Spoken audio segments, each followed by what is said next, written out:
After the brilliant victory at the Battle of Austerlitz, Napoleon's only major opponent was Great Britain. However, after losing his fleet at the Battle of Trafalgar, he could not transport his army to the British Isles. Napoleon then decided to defeat Britain not on the battlefield, but in an economic confrontation. It was decided to block Britain's trade with European countries in Paris. Using the trade restrictions imposed on the British after the Revolution as a pretext, Napoleon introduced a ban on trade with Great Britain in France and its dependent countries. This event will go down in history as the Continental Blockade. However, these trade restrictions brought Napoleon not victory, but a host of new problems. The French economy, especially in coastal regions, suffered a colossal blow as it relied heavily on trade with the British, which continued even during wartime. French industries couldn't produce as many goods as France required. As a result, smuggling flourished, trade with the British bypassing the law. The blockade brought even greater problems to France's allies, whose economies couldn't survive without trade with the British. Consequently, smuggling flourished here on an even larger scale. Local authorities turned a blind eye to smuggling and even supported it. This became such a massive issue that in 1807, Napoleon sent troops into the Kingdom of Etruria. However, this did not decrease its trade with the British. Instead, French officials began to benefit from it. As a result, more Italians came to hate France. Due to the Continental Blockade, relations with Portugal, which was in an ambiguous position at the time, became strained. On one hand, the kingdom was considered neutral and thus traded with Britain. On the other hand, Napoleon believed that after recent wars, Portugal was under a French protectorate. Therefore, Portugal was obligated either to join the Continental Blockade or go to war with France again. Before the war, Napoleon also made a treaty with Spain, obtaining permission for his army to pass through and receive military assistance in exchange for the southern part of Portugal. Meanwhile, in Lisbon itself, the threat of war was understood, but all preparations for it were limited to creating a plan to move the capital to Rio de Janeiro. In the autumn of 1807, French troops under the command of General Junot, supported by the Spanish, invaded Portugal. With practically no resistance, Junot captured the country and occupied Lisbon a day after the Portuguese royal family fled the city to the new capital in Brazil. Even during the campaign in Portugal, Napoleon became disillusioned with Spain. King Charles IV was a poor politician and so weak-willed that he made his wife's lover, Manuel Godoy, the prime minister. Godoy, who held real power in the kingdom, became notorious for corruption and intrigue. He was hated both in Spain and abroad. Meanwhile, Prince Ferdinand aspired to power and constantly plotted against his father and the prime minister. It is not surprising that such a situation irritated the ambitious Napoleon. In the winter of 1808, French troops led by General Murat entered Spain.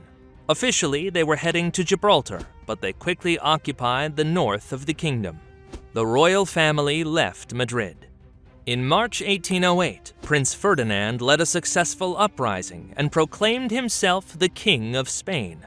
However, Napoleon refused to recognize the new king. Consequently, Charles and his son Ferdinand were forced to go to France, where, under pressure from the French, both abdicated the Spanish throne.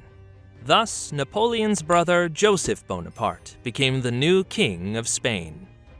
The presence of the French was not welcomed by the Spaniards. The nobility disapproved of the French liberal reforms. Spanish merchants did not want to sever profitable trade with Britain. For ordinary Spaniards, a foreign army on their land was a national humiliation. King Joseph was also unpopular, quickly earning nicknames such as El Rey Intruso and Don Pepe Botella. Thus, in May, an uprising broke out in Madrid, which the French brutally suppressed. However, the revolt soon spread throughout Spain, engulfing the kingdom in guerrilla warfare. In the summer of that same year, the Spaniards achieved their first significant victory against the French. At Bailen, they defeated the army of General Dupont, which was returning from the sacked city of Córdoba. Shortly afterward, the Spaniards liberated Madrid. Inspired by these successes, the Portuguese also rose in revolt. At the same time, a British expeditionary force landed on the peninsula. Among its commanders was the talented military leader Arthur Wellesley, who defeated the French at the Battle of Vimeiro and liberated Portugal. From there, the British began their advance into Spain. In the autumn, Napoleon entered Spain with his troops. In the Battle of Somosierra, the French defeated the Spaniards. The Polish cavalry forces serving Napoleon gained the most fame in this battle. With a single swift attack, they secured victory for the French, opening the road to Madrid. The leadership of the Spanish insurgents fled to Cadiz under the protection of the British fleet. Afterward, the French army dispersed across the territory of Spain to conquer the entire country. However, they immediately encountered heroic resistance from the Spaniards. During this time, the garrison of Saragossa became particularly renowned for holding out during a 2-month siege. Despite the British defeat at the Battle of Elvina, where they were forced to withdraw from the peninsula, the Spaniards had no plans to surrender and continued their guerrilla warfare. Leaving Joseph in Spain, Napoleon marched with the majority of his troops to Germany. In April 1809, the Austrian army attacked France's allies, the Kingdom of Bavaria. The Austrians were led by Archduke Charles, who abandoned traditional tactics and borrowed methods from Napoleon's warfare.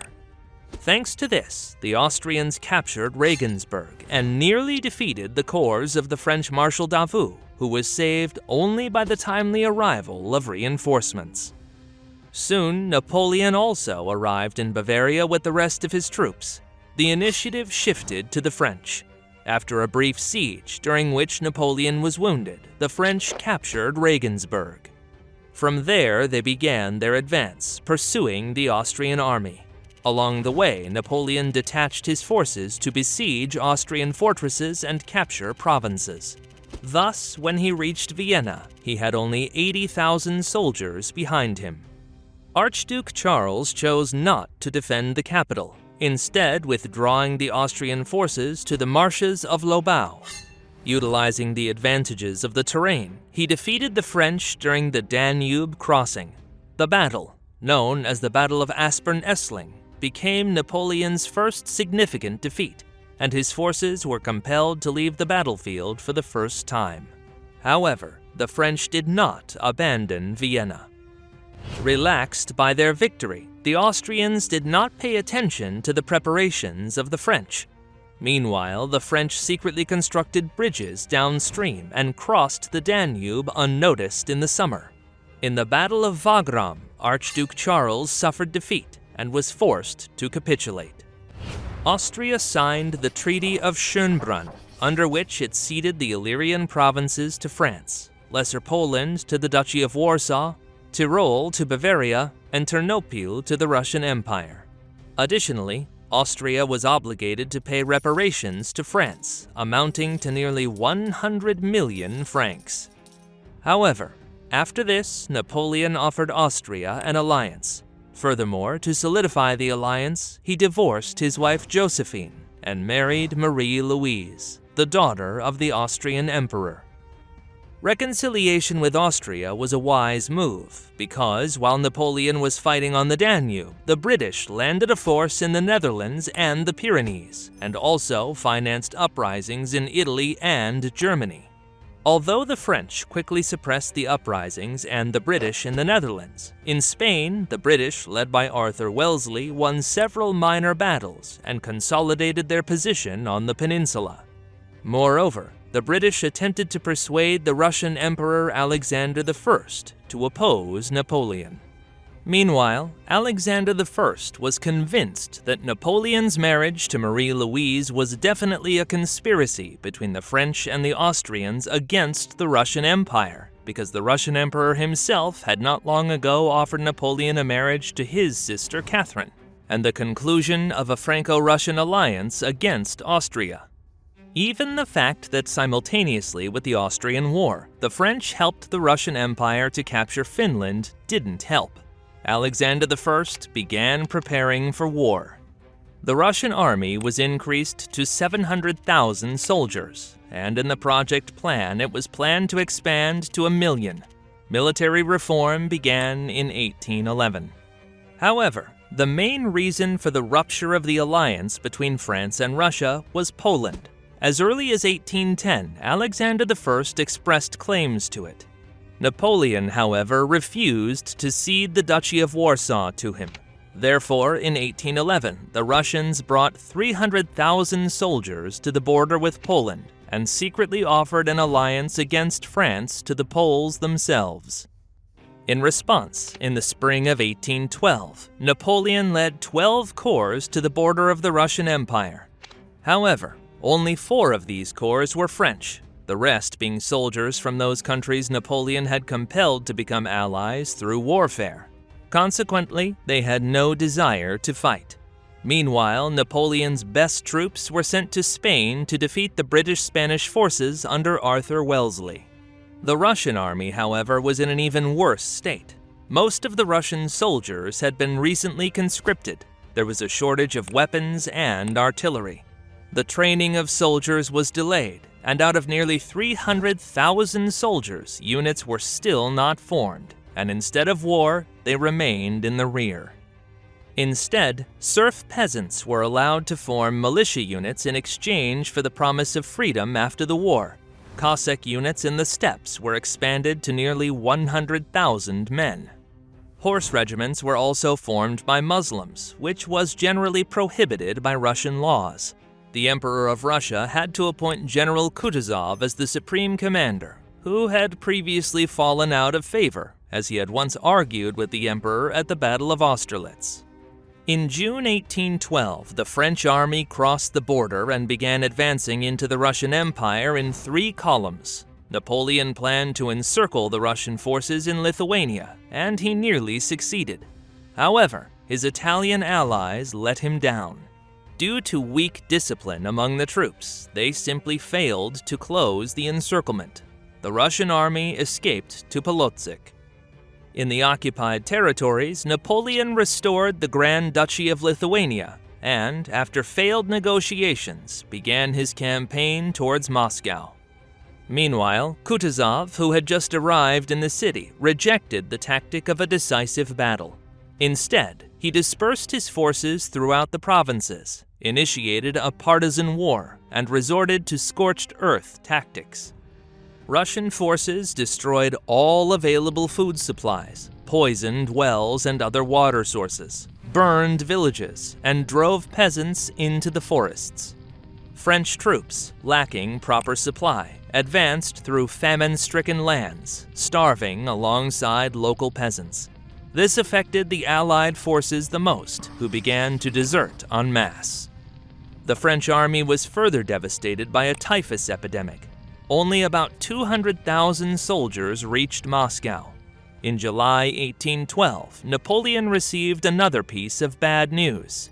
His brother Joseph's army in Spain suffered defeat at the Battle of Salamanca against the British. Kutuzov's tactics were unpopular among the Russian army. It was believed that he was giving up Russian lands without a fight. Therefore, when the question of defending Moscow arose in August, Kutuzov, under pressure from Russian generals, agreed to give battle to Napoleon. The Russian army took position to the west of Moscow. The Battle of Moscow, or as the Russians called it, the Battle of Borodino, lasted the entire day. During this time, the French managed to break through the Russian front lines, capture almost all the artillery, and their cavalry flanked the enemy. Overnight, Kutuzov made the difficult decision to retreat from the battlefield and hand Moscow over to the French. However, Napoleon did not send his guard to pursue the retreating enemy, essentially saving the Russian army from total defeat. The capture of Moscow brought Napoleon no benefit, as the city was burned by the Russians as part of their scorched earth tactics. Food supplies were burned, leading to hunger among French soldiers. Thus, although Napoleon did not lose the battle, he lost the war and was forced to retreat. The route led through the war-torn lands of Belarus and Lithuania. Therefore, less than 100,000 soldiers of the Grand Armée returned to Poland. Following them was the Russian army, ready to advance into Europe. Later in Russian and world history, victory was attributed to the winter. Supposedly, the French army perished from the cold during the campaign, although all the fighting of this war took place in summer. Rumors of Napoleon's defeats led to a rebellion of Germans, and Prussian soldiers turned their bayonets against the French. Sweden also declared war on France, and its troops soon arrived in Germany. Napoleon hastily began to gather an army, whose soldiers, due to poor training, the French mockingly dubbed Marie-Louises. With these forces, Napoleon won several minor battles, but the victories came with greater losses than those of his opponents. Meanwhile, in Spain, Allied forces of Spaniards and British under the command of Arthur Wellesley won a series of battles, which, due to their scale, became known as the Battle of the Pyrenees. Spain was liberated from the French. The British began a campaign to France. Arthur Wellesley, for his successes, was awarded the title Duke of Wellington, under which he would go down in history. Napoleon's failures did not end there. In the summer of 1813, Austria and Bavaria turned against him. After several months of maneuvers in Germany, Napoleon's army was pressed to the river Weisse Elster near Leipzig. His opponents had a numerical advantage of 1.5 times, but they did not dare to attack. Therefore, Napoleon took the initiative, attempting to expand his battlefield and defeat the enemies one at a time. However, the more the French attacked, the more actively their opponents responded. After 4 days of fighting, it became clear that the French could not win, so Napoleon retreated. Due to the large number of countries involved in the Battle of Leipzig, it entered history as the Battle of the Nations. The attempt to defend France was unsuccessful.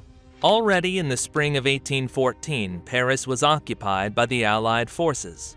Thus, on April 6th, Napoleon abdicated power. France once again became a kingdom under the rule of Louis XVIII.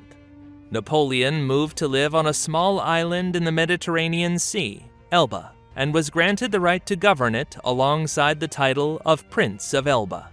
The fate of post-war Europe was to be decided by the Congress of All Countries, which took place in Vienna. But Napoleon was not planning to surrender permanently. In March 1815, he left Elba with his troops and landed in Gulf Juan. From there, Napoleon headed to Paris. All the troops he encountered along the way switched to his side. By the end of the march, Napoleon had regained control over all of France.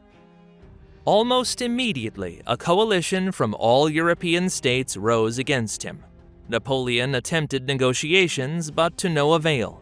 British troops, led by the Duke of Wellington, landed in the Netherlands. They were joined daily by Allied forces from the German states. Napoleon then decided to march out and defeat the British before their main German ally, the Prussian army led by General Blücher, could reach them. Napoleon quickly assembled 120,000 soldiers and set out on a campaign in the summer, which came as a complete surprise to Wellington. Soon, the French blocked Blücher's path and forced the Prussian forces to retreat. Following this, Napoleon turned towards the British and clashed with them at the Battle of Waterloo. However, the unexpected return of Blücher's army thwarted all of the French emperor's plans. Napoleon suffered defeat in the battle, returned to Paris, and abdicated power on June 22nd, for the second and final time. This brief return of Napoleon is remembered as the 100 Days period.